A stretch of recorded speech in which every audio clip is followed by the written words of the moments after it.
Hello, everyone, and welcome to this episode of The Chocolate Life Live. My name is Clay Gordon. I am your host and moderator today, and I'm also the creator of TheChocolateLife.com. Before we begin, what I'd like to do is point out that this is a live interactive session. You can go into the live chat if you're watching on YouTube, or if you can go to the comments on LinkedIn or Facebook, and you can ask a question, you can make a comment. And if you let me know where in the world that you are connecting from, I can get that shout out up on screen. I like to know, not whether you're watching on YouTube, LinkedIn, and Facebook, but where in the world you're connecting from. Before we jump into today's topic, what I want to do is remind everybody that the sponsors of this live stream are the members of TheChocolateLife.com. If you're not a member, go over to the Chocolate Life and join. There's always a free membership. Don't do Patreon or anything like that. So please go over and join there. And then to share with you that this is, in fact, the homepage of the Chocolate Life right now. I'm using a browser called Arc, which is why the navigation is where it is. But you'll see the current posts that are available. We always have this pinned rail, and today's live stream is here. For every single one of the live streams that I do, there is, in fact, a post. If there is an episode overview, the links to watch, and then if there are any resources which I want you to look at before the live stream, I put them here. And then if there are any resources that I mention over the course of the hour, I'm going to add those links to this page afterwards. If you are a member of the Chocolate Life, you can go down here to the bottom. There's a member discussion, and you can put comments here, ask questions here, or you can also do that, of course, on YouTube, LinkedIn, or over on Facebook. So with all the housekeeping out of the way, let me go back and add myself into the stream. And let's get started on today's topic, which is about a conference that's coming up, the International Cocoa and Chocolate Forum. It's coming up in London. It's going to be on, let me share this, October 24th, October 25th, and October 26th, somewhere in the area of St. James. This is being organized by a group called International Cocoa Diplomacy. And let's go to the International Cocoa Diplomacy homepage. So I am hoping that the founder of International Cocoa Diplomacy, His Royal Majesty, the Oloni of Eti-Oni of Osun State in Nigeria, whose name is Oba Dokun Thompson, will be here over the course of the hour. He's traveling in the United States, and so he may be betwixt and between locations today and may not be able to join. I'm hoping he will be able to provide some background and some context for what it is that's going on. But the reason why I want to talk about international cocoa diplomacy and the International Cocoa and Chocolate Forum is that His Majesty, I'm an American, and so it takes some practice for that phrase to come easily off my lips. But His Majesty reached out to me some time ago, about a month ago, actually. We've known each other. We've been connected on LinkedIn for some time. We have a bunch of mutual friends. And he asked if I wanted to participate in this conference. I haven't been to London since October of 2018, so I was excited just at the thought of being back in London. But as we started discussing what international cocoa diplomacy are, what the goals of international cocoa diplomacy were, I became more and more excited about, the possibilities, what that might mean. And I am not quite sure what those flashes are in my background. I think they're an interaction between the Arc browser, the StreamYard software, and a new feature in macOS Sonoma, which I can control the portrait mode and the portrait lighting within the operating system. And there's something going on there. I'm not quite sure. So you'll see these flashes. Hopefully, they're not too distracting. But in any event, as someone who has been an outside observer of the industry, I've been an outside observer for most of my career in chocolate. I've been writing about chocolate. I'm not a chocolate maker. I don't have my own brand. My goal has been, go to producing countries, learn as much as I can about cocoa on the ground, go to chocolate factories of all sizes, understand the manufacturing processes, understand how to communicate about the flavor of chocolate and enjoying chocolate to uh, consumers and professionals. I have, as regular observers of the Chocolate Life Live and readers of the Chocolate Life will know, have been fairly vocal about what I see as greenwashing and woke washing, and the difference between what a bunch of organizations say they're going to do and what actually gets done. Um, there's a whole bunch of posts about Tony's Chocolonely. I have this post on the wicked good list and a wicked bad list that I put together. How do you go about doing, how do you go about recognizing just how challenging it is to be able to source chocolate ethically, or even source cocoa beans ethically? And this is a constant through line. And so when His Majesty came to me and asked me to become a part of international cocoa diplomacy, and to work on this year's International Cocoa and Chocolate Forum, um, what what immediately became apparent to me that this was an organization that was trying to achieve many of the things that I wanted to achieve. And it wanted to do it in a way that was very, very different from the current organizations in cocoa and chocolate. So for example, we have the World Cocoa Foundation. So the World Cocoa Foundation, and by the way, I'm going to put the link to this in today's post, so don't worry about where it is. The World Cocoa Foundation is a membership organization. It's a trade organization, and its members are mostly big cocoa and big chocolate. And for the most part, while there is a public face about sustainability and things like that, I think that in the end, the World Cocoa Foundation is more about maintaining the status quo. It is the manufacturers, it is the chocolate makers and the cocoa traders who are actually the source of many of the problems that are associated with this, who have been allowed to self-regulate. So it is a case of the fox is watching the hen house. And so while the World Cocoa Foundation was not created to help the industry meet its obligations under the Harkin-Engel Protocol, which was back in 2001, so we're 20 some odd years, it was founded, I think, a few years before that. It turns out that many, if not all, of the signatories of the Harkin-Engel Protocol are in fact members of the World Cocoa Foundation. And if we look at the work that international rights advocates has been doing over the past couple of years to go and try to hold big cocoa and big chocolate accountable, that many of the companies that are mentioned in the lawsuits, that are defendants in the lawsuits that international rights advocates have brought here in the United States, are in fact all members of the World Cocoa Foundation. And I don't think that this is coincidental.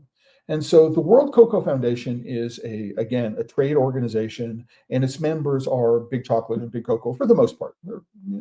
There are companies who have under 100 million in sales annually globally, but for the most part, it's very, very large companies. I think that we then need to go to, again, at the other end, we have the International Cocoa Organization. So this is their homepage. I'm going to redraw it. So this is again, the International Cocoa Organization, and ICO is, I suppose, it calls itself intergovernmental, a quasi-governmental organization. Its memberships are governments of cocoa growing countries. And the goal here is to be able to meet the obligations under the International Cocoa Agreement, which was negotiated in Geneva at a UN International Cocoa Conference. So that is the goal of the International Cocoa Organization. And it was originally headquartered in London, I think in could have been 2019, around that time, that it moved its headquarters from London to Abidjan. And I think it's a good thing that the headquarters are now located in a cocoa producing country. But one of the challenges is that if you're a small company, it's a challenge to get involved in the efforts of the International Cocoa Organization. Now, I should say, if you're looking at this, the next meeting of the International Cocoa Organization is going to be in Amsterdam. It's going to be in February. The World Cocoa Conference is in April, but I believe is in April. I'm sorry. I'm thinking of Cocoa of Excellence is going to be in Amsterdam. It may be, and I'm thinking of the World Cocoa Foundation Partnership meeting, excuse me, is going to be in Amsterdam, coincident with Chocoa in February. But one of the things that I want to point out about ICO right here is that they do publish a bunch of cocoa statistics. And one of the things that I said in the high cost of cocoa and other live streams that I've been doing, that what I would do is go to these statistics in future live streams. So one of the things that you can do is you can go to the ICO website, go to the statistic page, and what you can do is you can find the daily prices, the daily closing on London and New York, and then also in euros. And so we have the futures price and the daily price. And again, I'm really confused as to why we have London and New York, and then the daily price in US dollars and the daily price in euros. Why don't we have the daily price in pound sterling? I'm not entirely sure about that. But this is all downloadable data. So you can get the daily prices from ICO for these four indicators going back. It says all of them, and I've downloaded this and I've taken a look, and there's a whole bunch you can do. You can put this into Excel, you can graph it, you can do some things, and you can find some interesting analyses on yourself. They also provide a monthly average price, and I think what's interesting here is that ICO monthly average prices trail by at least a month. And so what we're seeing is, and I don't know why it's the 1st of September here. We're past the 1st of October. I don't know why it's taken so long to get the statistics, but isn't this the month of October, or is this the month of August? I'm not entirely sure exactly. And they don't explain what the date range is, but you could download this and then you could compare this against these prices and get some interesting stuff. But it's important when you look at this monthly average, you're still seeing that cocoa prices are going up, right? Now, if we now go to Market Insider, what you'll do is you'll see that the trend, if we look at the 1-year trend, what we're doing is seeing that, the broad trend over the course of the last year is generally that prices are much higher now than they were a year ago. But if we actually look at the trend in the last month, what we're doing is we're seeing that the trend is, let's not the last week, but the last month, we'll see that the trend is going down. Right, so we were at a month ago, or everybody was screaming that prices are at an all-time high, and what we've seen is that prices have come down by 3 to 4% over the course of the last month. So we need to know that. But take a look at this number, 3652. It's really interesting to know that nowhere on this page does it say that we're looking at this in US dollars. I'm guessing it's US dollars, but if we go here to the NASDAQ indicator, what we're doing is we're finding that what they're saying yesterday close, the price is $3,400, not $3,600. And you kind of wonder, like, is one the futures price and is one is the daily closing price? We need to look more closely. And so when we look at statistics from the International Cocoa Organization, it's important to know what we're looking at, right? And here is this cocoa price, and here is this other price. And if we were to go to ICCO, what we can also find is production statistics. So they'll give you some production statistics. We're just down here in terms of daily prices. So we can look at, production and grindings. Unfortunately, they don't provide productions and grindings in tabular form, so we can't download them. So it becomes really difficult to analyze what it is that's going on here. And this idea of how do I go and analyze data? People know that I look at different sources and try to say, oh, if the sources are telling me different things, how do I go and determine which source I'm going to take a look at, which one I'm going to which one I'm going to trust over other sources. So that's another, going to primary sources and understand what's going on. So, but when it comes to international cocoa diplomacy, um, what I want to suggest, and so everybody, just again, if you go to the post for today, there's a link to the International Cocoa Diplomacy homepage here. This is a placeholder page. We're in the process of thinking about how to create a global membership organization, which is not just governments, and it's not just big nonprofits, and it's not just big NGOs, and it's not just the global 100 chocolate and confectionery companies. But if you're a cocoa farmer, you can join. And if you're just a fan of cocoa and chocolate, you can join as well. And the goal being, how can we make you more effective communicators, advocates, diplomats for better cocoa and therefore better chocolate, to give you the information that you're looking for. And so if we take a look at what international cocoa diplomacy wants to do, I see it sort of as being positioned as sort of the communications glue. And not just me, this is conversations that I've had with His Majesty. Internet is international communications glue. That we look at what ICCO does, it presents statistics and it has its own messaging. And if we look at what World Cocoa Foundation does, it has its own statistics and it has its own messaging. If you look at any NGO in any aspect of sustainability, ESG, so environmental sustainable governance, any one of these areas, traceability, they all have their own messaging and they all have their own statistics. And so part of international cocoa diplomacy is to be able to engage with these stakeholders, these actors in the chain, and be able to see if there are ways, using diplomatic methods, so the idea of tools of diplomacy, to be able to find ways to harmonize these messages. Because if there is, as I've said before, if we as craft chocolate makers don't know what craft chocolate is, or we don't know what bean to bar chocolate is, if we can't communicate consistently around what the values we espouse are, as a community, not just as individual makers, but as a community, what is it we're talking about? Then if we're confused, then our consumers are confused. And I think that one of the challenges right now, and this is something that we're working on. So one of the challenges right now is that every single one of these organizations appears to be talking about the same thing, but they're talking about different things and they're talking about them in different ways. And so the challenge is, for the average consumer, is number one, how do I know what to believe? Right. And number two, how do I get engaged? I think that, although I am not a big fan of the company, Tony's Chocolate Only, people will know, if they've paid any attention to the work that I've been doing over the course of the last couple of years, that you'll know that I'm not a fan of Tony's. I think they obfuscate the statistics that they're presenting in ways that make it very, very difficult to decode, to understand what they're actually talking about.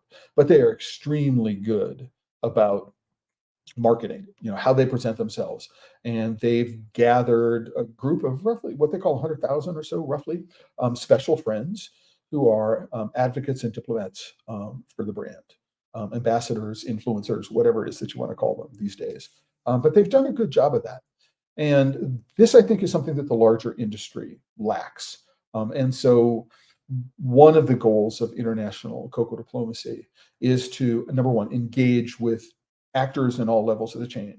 If it's hard for an individual farmer in Ecuador, even a large estate holder, to really get engaged with what it is that the World Cocoa Foundation is doing, except maybe once a year in their partners meeting, right? But on a regular basis, how do I go and engage with it? And the goal of international cocoa diplomacy, and the way we're setting the organization up, is to be able to enable every actor who wants to get involved in this, in the topics that are of interest to them, right, is to give them good information and to give them the tools that will enable them to become more effective communicators. in this whole world. And again, individual smallholder farmers everywhere in the world. Number one is maybe they don't have a smartphone. That's an issue, right? But they're not going to be able to afford X number of dollars to join an organization, and then they're not. How do they actually pay this membership fee? Because good chance many of them are unbanked. So there are a whole bunch of issues related to doing that. And then, if I take a look at, many organizations, I'm not going to name them, but smaller organizations around the world, what happens is you tend to get together for 2 or 3 days a year, maybe a week a year, if we're lucky. And there's not a whole lot of focused interaction from the organization itself in terms of keeping the community together and enabling the community to interact meaningfully over the other 362 days a year that we go and work on this. And so these are the sorts of things from an organization and corporate governance. So international cocoa diplomacy is registered under UK, the equivalent of UK nonprofit 501c3 laws in the UK. So contributions would be tax deductible, but as a nonprofit, I think is UK charity law. I don't think of us as a charity. That's not what we're doing. That's not the purpose of this. Is we're looking at corporate governance. So how are we going to organize ourselves? And that's part of what this meeting is going to be at the end of the month.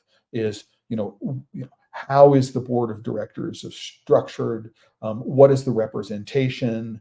So we're looking at representation of producing countries or producing regions, as opposed to representation where cocoa is not grown, so manufacturing and consumption. So we have these very different constituencies, and how do we make sure that they are represented in a governance perspective? There's lots of really, really interesting issues, and there's going to be sessions at the meeting which are dedicated to these ideas of governance. I'm working with some people here in the United States and elsewhere, and we're going to propose a governance framework, and we're going to get as much input as we possibly can from the people who we are going to ask to participate in these diplomatic efforts. It's fascinating as I go and take a look at the smaller nonprofit and trade associations here in the United States and around the world, and that I've been involved with in some cases for a decade or more, and to think about them and as a sort of what their strengths are, and what are the things that we think as a group can be done better. Right? And so before I continue with that, because I think there are two really, really important parts that I want to talk about when I go, is first, just a real quick shout out to say, keep it up, HRM Oba Dokun Thompson. Absolutely. I want to let you know that we have a weekly, so Bright or Deborah, I'm not entirely sure. So people may remember that I was in Nigeria in 2021. It was my first trip to a producing country in West Africa. While I had heard a lot about Nigeria, until you get on the ground and you actually have a chance to see it yourself, there, it's a very, very different comprehension of things. You go from an intellectual understanding to an actual emotional understanding. And I was in Abuja and Calabar and Ecom, and there's so much more to Nigeria. I don't know anything about Osun State or Eti-Oni. And so I have a call every Monday morning. It's an hour. Sometimes it goes to 2.5 hours, as we discuss. But learning, for example, that HRM, His Majesty, his great grandfather planted the first cocoa in Nigeria in 1896, and he is the custodian of the family plantation. So, I'm talking with somebody who has an unbroken history in cocoa farming, stretching back 125 years or more, which I think is valuable to me. And I've also been speaking with him, his wife, the Queen Angelique, and who is an American, mixed heritage, first tribes, I want to say, Native American, the people who were living here before the Europeans arrived, as well as African, and thinking about the merging of those cultures and cultural identity. I talked a little bit about this in the cacao ceremony live stream, where again, people of mixed race here in the United States are looking to connect culturally to their roots in Nigeria and other parts of West Africa, and using cocoa as that connection, which I find fascinating. And you know, this is I think one of the things which is most valuable to me. One of the things which I treasure the most is making these connections and having a chance to learn about the cultures of cocoa and chocolate in very, very different parts of the world. And I learned this, back in 2010. So my first real trips to cocoa growing countries were Ecuador in 2003 and 2005. I did visit some other cocoa growing countries. I was in Belize in 2007, but in 2010, I went to Bolivia. And then shortly thereafter, I was in Peru. And I really realized that whatever I knew about the cocoa culture in Bolivia, I needed to forget when I went to Peru. I couldn't bring any of the assumptions of what I thought I knew about cocoa and chocolate from my visits to Ecuador, my visit to Belize, my visit to Bolivia. I couldn't bring them to Peru, right? Because Peru had a very, very different relationship.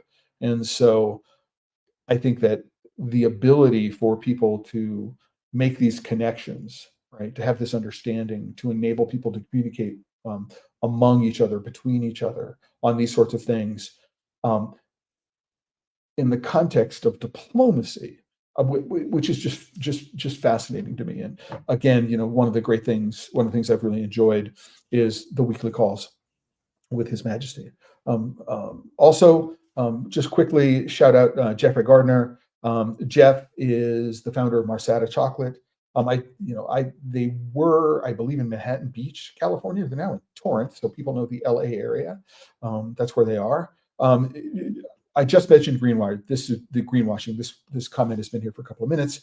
Is this a blatant example? Asking for a friend. So I can't go and look at this YouTube link right now without blowing up the stream. What I will do is after the fact. So when this is over, what I will do is I will go and watch this video. I will put the link to the video in today's post. And then what I will do is and just to make sure, I can't copy it because I don't have the link here. There's no way for me to do that. So Jeffrey, what I'm going to do is I'm going to go take a look at that link afterwards. What I'm going to do is I'm going to post it in the, I'm going to post it here on the post for today, and I will comment. So I will take your entire comment, post it in there, and then put it in. So there'll be a link, there'll be links from the live stream down in here below this. And I'll go take a look at it then. Good question. I wish I could answer it right now, but I don't have a producer. I don't have somebody on the side who's taking a look at this stuff and making it work for me. So I will do that after the fact. So we're almost halfway through today's episode. What I want to remind everybody is whether you're watching on YouTube, LinkedIn, or Facebook, what you can do is you can either go into the live chat in Facebook or on YouTube, or the comments on LinkedIn and Facebook, and you can give a quick shout out. So let us know where in the world you are tuning in from today. And you can also comment on anything that I say. And if you have any questions about what's going on, I will get them up on screen and I will try to get them asked and answered. I do want to let everybody know that while I am in London, I'm not going to be doing live streams. So the Tuesday, the 24th, and Friday, the 26th, Friday, the 27th, I won't be doing live streams, but I will be doing a follow-up live stream in the next week. So I'll let everybody know what happened at the conference. I'm also planning, I have 2 days free, so the Friday and the Saturday free, fly back on Sunday. So I'm looking to do a chocolate crawl in London, and then specifically a hot chocolate crawl. So if you're watching this and you're in London or you've been to London recently, so post-COVID, and you have an idea for someplace I should not miss, please put it down in the comments. You could go to the post on the Chocolate Life, and then you could add them down here in the member discussion, or you can put them in YouTube, LinkedIn, or Facebook, and I will get to them and talk about it. All right, so with that out of the way, and thanking all the members of the Chocolate Life who are the sponsors of today's live stream. If you're not a member, I'm logged in. So you, rather than saying account, it'll say join here. You can join the Chocolate Life. There is a free membership, and I want to let you know that we've got the last couple of days for buying seats to the 2023 Craft Chocolate Challenge tasting. That's happening on November 12th, but the last day to buy seats, buy tasting kits, order tasting kits is the 15th of October. We're shipping to the US and Canada, and so just wanted to remind people, you can go and you can click this link here. The non-member price is $150. It includes 12 chocolate bars from 9 makers. If you're a member, even a free member, the price is $125. If you're not a member now, you can just click on join and then go to the October member newsletter, and the member buy link is on that page. Before we continue, just a quick shout out to someone from LinkedIn who says that they're watching from Cameroon. So hello from Cameroon, welcome, thank you very much. I'm happy to know. When I was in Nigeria in 2021, I was in ecom, and we went to the border to try to cross the river into Cameroon. Unfortunately, there was some sort of skirmish or conflict, and there were armed people on the Cameroonian side of the bridge. And so we were told by the local authorities that it was not safe for Americans to cross the bridge. So we got about halfway across the bridge, we stopped, and they said, whoa, whoa, whoa, don't point your cameras. If you want to let us hold the camera and we'll take the pictures for you. It was a very, very interesting situation. I would love to go to Cameroon. And unfortunately, the chance just to cross the border was something that we were not able to do. Another note here from Benjamin. I also met His Majesty in Nigeria during the 2021 Eco Chocolate Show. You're fascinated by ICD goals and look forward especially to how it will improve cross-cultural interactions in cocoa. Thank you for the work. All right, Benjamin from Ghana.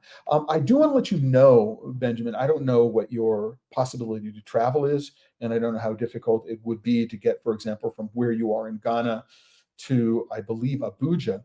But there is going to be a conference in sort of mid-November. And so I think this is the first time there's going to be a conference, which is going to be after the conference, the International Cocoa and Chocolate Conference in London. So please stay tuned. If you're not currently a member of the Chocolate Life, join or follow me on LinkedIn, and so you will be able to be informed when these things are happening. There's a very, very, very small chance that I'll be going to Nigeria in November. We're trying to figure out if the funding is available to get me there. I've been through the get your visa on arrival process before, so I a little bit have to do there. But you do make a really, really interesting point, Benjamin, here. And I think it's one of the things that international cocoa diplomacy wants to do with the International Cocoa and Chocolate Conference that is different from what everybody else is doing. This is based on partly historical experience of mine, my background, what it is that I have done, and looking at the way the world of conferences have been put together. So back in late 1990s, early 2000s, not certain exactly what the year, I always forget if it's 1999 or if it's 1998, or if it's even earlier than that. It could be late 80s.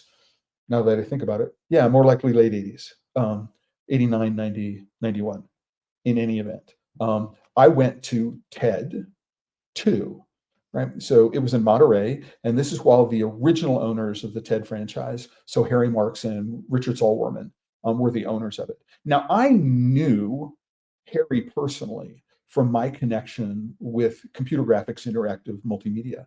So Harry was a broadcast designer and was responsible for some of the most eye-catching computer-generated graphics for like NFL on Sundays and groundbreaking, cutting-edge work. And that's I knew Harry by reputation. I knew him by person through connecting through a conference called SIGGRAPH, the Special Interest Group for Graphics of ACM, the Association for Computing Machinery.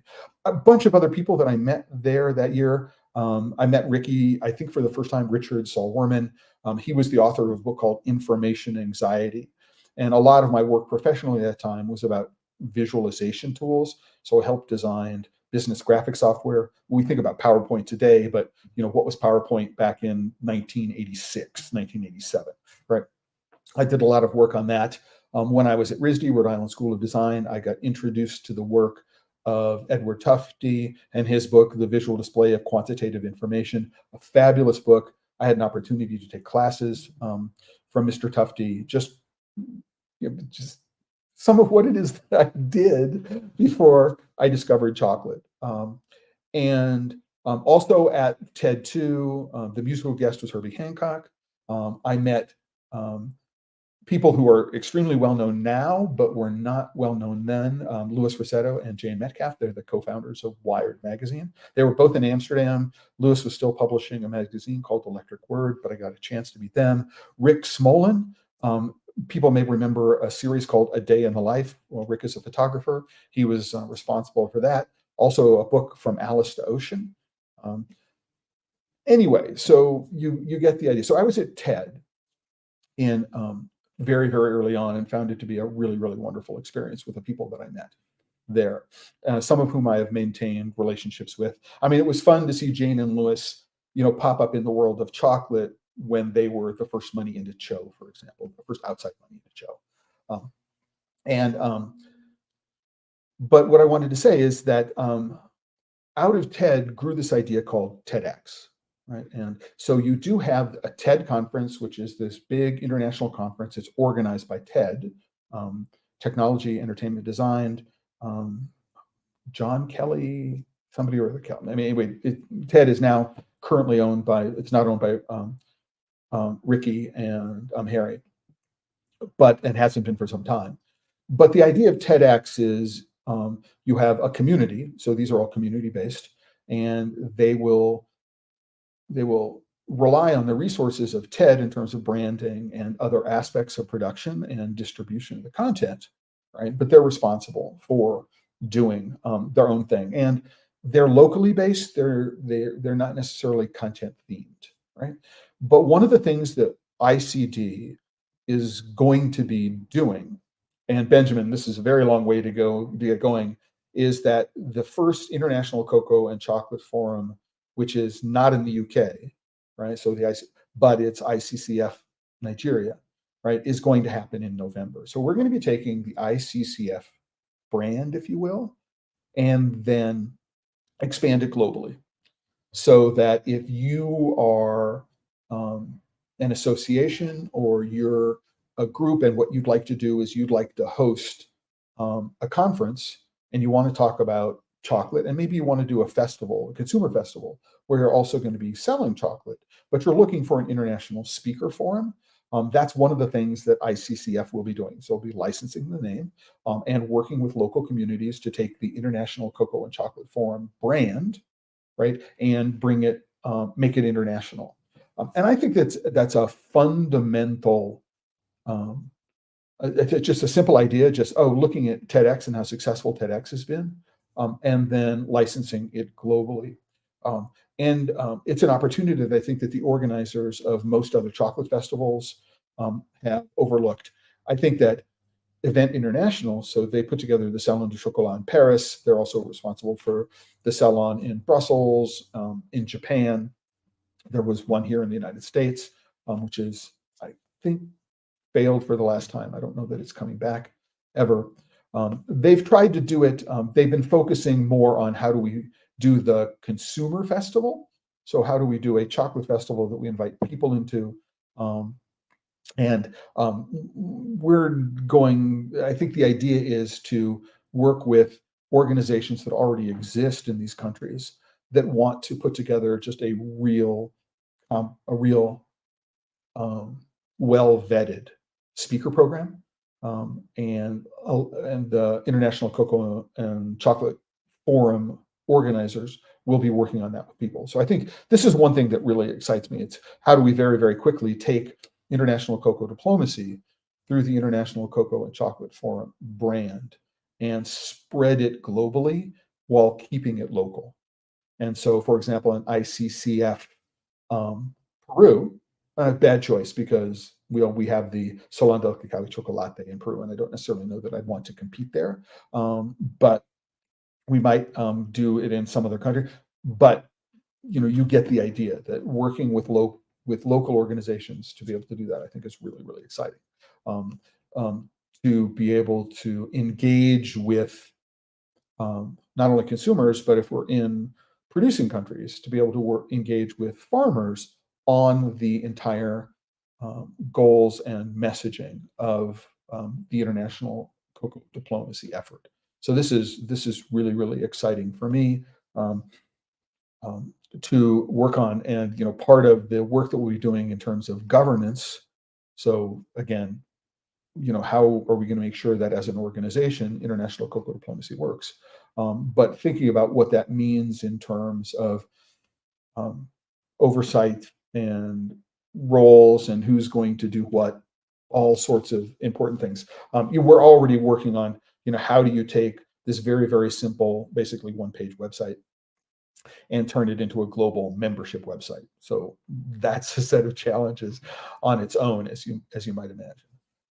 The other thing that I think is really important, this was a very early realization and a point of agreement that I was able to get to with His Majesty, was that it's very difficult to formulate good policy if you don't have good numbers, if you don't have a foundation of good data. I mean, this hit me like in the face last year in June of 2022. I was in Brazil. So I was attending Chocolate Xingu, which is in Altamira, and then Chocolate Bahia, which was in Ilhéus. And I was giving a presentation about the Brazilian chocolate market and international, or Brazilian cocoa market and international markets. And one of the things that really struck me as I was working on my presentation is that I got one set of numbers from the Brazilian government, another set of numbers from the Brazilian Cocoa Exporters Association, one set of numbers from the FAO, the Food and Agricultural Organization of the UAN, out of their FAO stat database, and still yet another set of numbers from ICO. And the question becomes, which of these numbers, if any of them, right, are ones that can represent the true state of affairs, right? And right now, I don't know how you find that out. And it may never be possible given the way reporting is done. But we have at least 4 sets of numbers, and these numbers don't agree with each other. And again, within Brazil, we learned that Brazil is a net cocoa importing country. They only export small amounts of cocoa. 100% of exports are considered fine in flavor, but in 2022, it was only about 600 metric tons. 600 metric tons? 600 tons. Yeah, 600 tons. Yeah, it was not very much cocoa at all compared with several, well over 100,000 tons that was being produced. And so, right, so how do you go about making good policy decisions if you have a bunch of different numbers and you don't know which to be able to trust? And then, as I pointed out today, if you go to ICCO and you look at their daily price and monthly average data, right, and you compare that with what it is, here's the same page, excuse me. You compare that with what it is that Market Insider is doing in terms of exchange data, right? And then you go to NASDAQ, excuse me, and you've got its data, right? How do you go about making sure that you're lining things up? You'd think, right, that these charts are based on the same data, but you need to look very, very closely to understand what it is that's going on in them and understand if you're comparing apples to apples or apples to kumquats. And so one of the goals of ICD, or one of the projects, the efforts that ICD will undertake, is something that we're calling, to start off with, the Open Reporting Initiative. And the Open Reporting Initiative, one of the things that it will be tasked to do, is to go find this data. So, and if there are multiple sources for the data, see about going to primary sources for the data and understand what it is that we're actually looking at. So we can get cocoa production statistics from as many different places as we can get cocoa production statistics.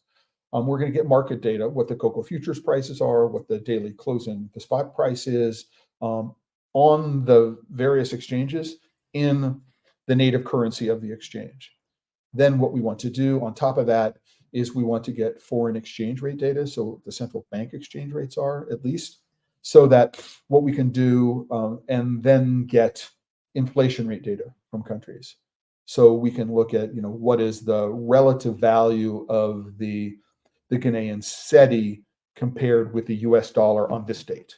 And so if we record a transaction on that date, we can know if we're looking at this in terms of US dollar price or the London pound sterling price or in euros, right? And we can understand what the exchange rate is and how that modifies our thinking of it. Now, big companies are doing this. So big chocolate companies, big cocoa traders, they have complex hedging strategies. They're looking at futures. They're looking to go long, maybe short sell the market, but they're not just hedging on cocoa, and understanding how to minimize risk and reduce volatility. Really, really important for these big companies. But they're also hedging foreign exchange. Right? So they're taking positions on whether the dollar will go up or the dollar will go down relative to these other currencies. And so they can decide, well, today I want to buy cocoa beans in US dollars, and tomorrow I want to buy those same beans in pound sterling, and next week I'm going to buy them in euros, because it turns out that it's advantageous for me to do that based on my foreign exchange positions, right? And it may just be cheaper one way or another. I mean, it's just, there are lots of issues. But if I'm looking to formulate policy, right, and I'm not on the exchange, but hopefully within a central bank or within a Ministry of Agriculture, we do have really, really good statisticians and people who do understand the market. We want to be able to provide data, right, and analytical tools that will help everyone understand these factors. I mean, and this was a central part of a live stream from last week and the week before, when we were looking at the high cost of cocoa, right? Well, maybe $3,700, which is what we're looking at up here, is close to, 37.57, close to an all-time high, but that might be an all-time high in terms of constant dollars, right? Not inflation adjusted, right? And that changes the way you think about things. And so cost of living adjustments, we might go to a consumer price index and say, here are 100 things that everybody needs to buy. How much does it cost and how many hours of labor associated with earning the money to buy those things? So that what we can do is we can start really understanding what it is that we're talking about. Because I don't think it's the place of Americans or Europeans to be imposing our ideas of what a living wage is for a cocoa farmer in Ghana or a cocoa farmer actually anywhere in the world, right? Why should my idea of what a living wage is inform those things? And what is a living income differential? And how do we make? There are lots of policy decisions that get made that I think are formulated on incomplete data, and often cases conflicting and just outright wrong data. And so one of the goals of the Open Reporting Initiative is going to be to find this data. We have to put it into a data structure which is technically both normalized and regularized, So we're always talking about the same thing using the same language, regularization.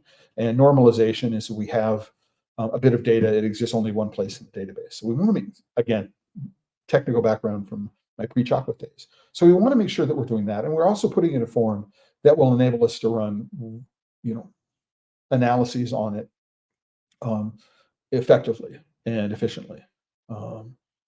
The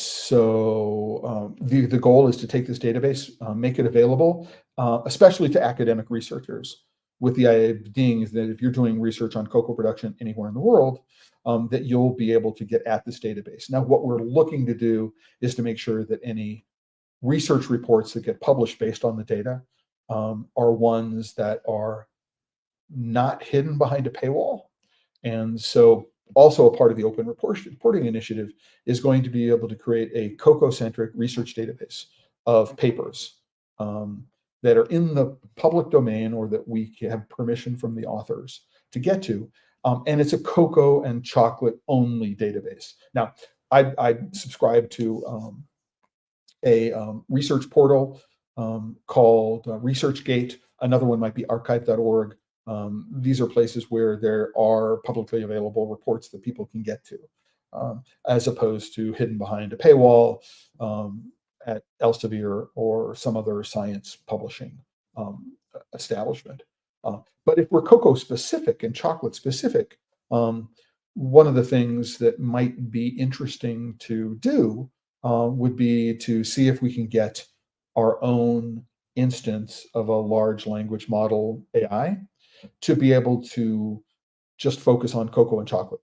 So if you go to ChatGPT or someplace like that, you can ask it to generate a history of cocoa and chocolate, and it's clear that there are gaps in what it knows, right? And so you can use it as a sort of general outline, but you can't take it because you could cut and paste it, and most people wouldn't know if it was accurate or not. But if you're at all familiar with the history of cocoa and chocolate, that's not something you would take. You'd need to go take it and go edit it. And so perhaps one of the things we might be able to do in a large language model, looking at a database which is just cocoa and chocolate, right? We may need to do some other things, right? This is a research project, right? And so one of the things that we're going to be announcing, we hope to be announcing in London, is that is the first of a set of academic research partnerships. So we're looking to, we are finalizing a partnership between a university in the UK and a university in the EU, where ICD will play an active role in some aspects of the research. And that one of the things we'll be doing is taking the results of that research and being able to put it into the database that we're creating, which will be just generally searchable for anybody who wants to do it, and using extremely sophisticated tools for searching the database. Another bit of background of mine prior to chocolate is information management, information retrieval. So that we've got something so that people who are really interested in these topics will be able to go in and research these things and not have to worry about, for example, if I type in the word chocolate, right, in an incognito window, so Google doesn't know who I am, right? If I'm worried, do I want the food chocolate, right? Do I want the color chocolate, brown, right? Do I want chocolate colored Labrador retrievers? Do I want chocolate brown leather, right? Right? Google don't know. There's no way to differentiate which of those things, which of those topic areas you're looking at, unless you do a much more refined search. I can do chocolate labs, but if I just search on chocolate, I'm going to get a mishmash on things. Right? So there is value in doing a very, very specific subset of the data, so that the things you don't want to find are never returned to you. Right? Now, there are times when you might say, oh my gosh, there is this notion of serendipity. So sometimes a search engine will come up and it will suggest something to you that you hadn't thought of before. And that can be really good, right? Serendipity can be really good. But for the most part, when I'm searching on topics having to do with chocolate, I don't want the algorithms to be considering chocolate colored leather. I don't want them to be considering Labrador retrievers. I don't want them. There's a whole range of things I don't want. And we can do a better job in terms of browsing the search results, right? If we can very, very easily sort of discount the things we don't want to talk about. Again, this is something that I used to do before I got into chocolate. And so finding the convergence between these different aspects of my life and career have proven to be really, really interesting to me. And this research partnership, which we're talking about between this UK university and this European university, is just one of a number of research partnerships that International Cocoa Diplomacy is going to be officially pursuing over the course of the year. Number one, it's a way to get funding into the organization. And so funding is going to be a part of the governance meeting that we're having when I'm in London, because it's impossible to have an organization like this be successful if it relies solely on membership dues. So what are the other things that the organization is going to be doing to be able to make sure that it can fund itself? And being a research partner is one of the ways that we're thinking about doing that. So you can see that what we've got, just to close it up, because we're coming at the end of the hour, that I am personally very excited with this, as I hope you can tell, and I've been having a lot of fun doing it because of the convergence of my background in computer graphics and interactive multimedia, the work that I've been doing in cocoa and chocolate about visualizing flavor, which I did for the Cocoa of Excellence, and all of this database and data management and discovery kinds of stuff that have been a part of the work that I did before I got into chocolate. And then the convergence of these things now is just really, really personally exciting for me. And part of it is also, I think that that international cocoa diplomacy represents a new way to think about approaching plausible solutions to the challenges, plausible solutions that can be implemented, right, to addressing many of the challenges that systemic inequity in cocoa and chocolate, and to enable members to be able to say, well, I'm interested in the illegal labor part of it. So I'm interested in slavery or child labor. And so how do I become a more effective proponent? Or how do I become a better communicator? How do I know how to articulate exactly what it is that's going on? And not associated with a particular brand, right? I can do this in terms of my general understanding.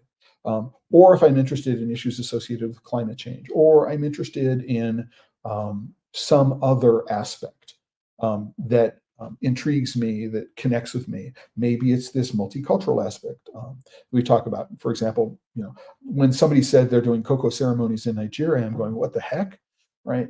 But having the conversation about, oh, right, well, cocoa made it to Chaco Canyon in New Mexico before Europeans arrived, well, what is now New Mexico before Europeans arrived. Is it implausible to believe that members of tribes on the East Coast never ventured that far west, or that people that far west never? So did they know nothing about cocoa prior to the arrival of Europeans along the Eastern Seaboard?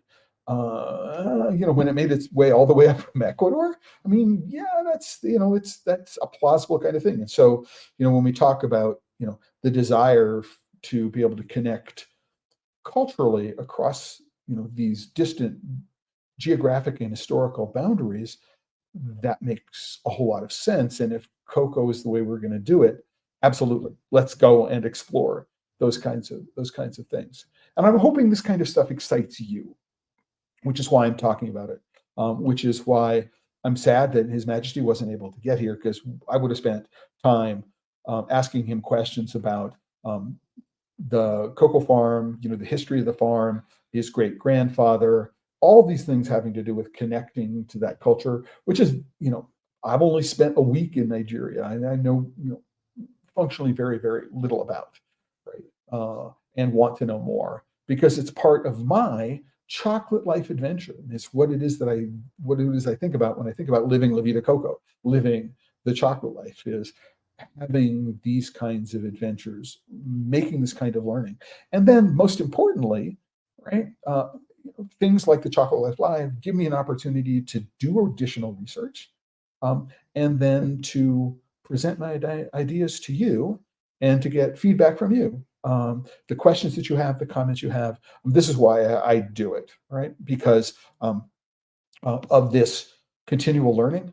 It expands my understanding. Hopefully, it makes me a better communicator. I mean, that's what I really hope that it does. Is it makes me a better communicator?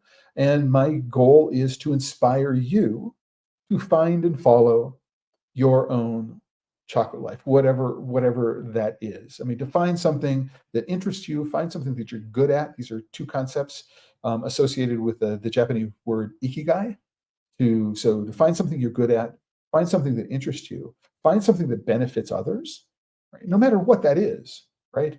But to grab hold of it and use it as a way of providing a purpose, a meaning to what it is that you're doing, right? And right to end today is, as a part of all of this, to remind yourself on a daily basis that if you're working with chocolate and you're not having fun, you're doing it wrong, right? So until the next time, everyone, enjoy and welcome back to the Chocolate Life Live. Again, thank you very much, and in future episodes.